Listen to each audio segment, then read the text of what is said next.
Ngayon, gagawa tayo ng tuna vegetable okoy. Ang ating ingredients dito is meron tayong slice na onions, chopped na garlic, may isang itlog, at siyempre itong century tuna, hot and spicy ito.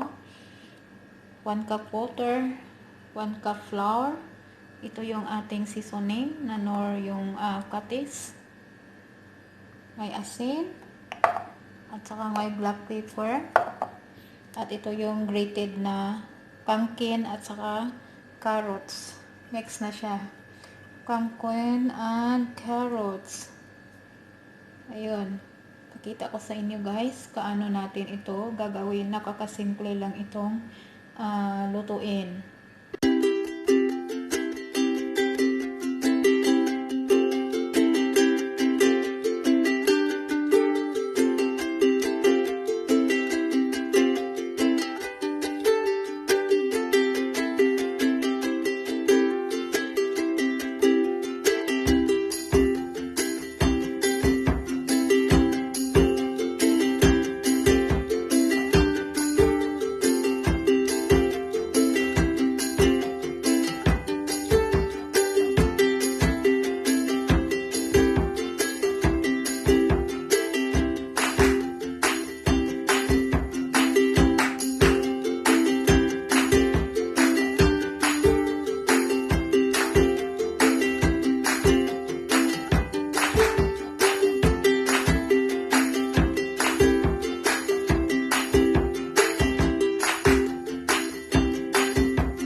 patis.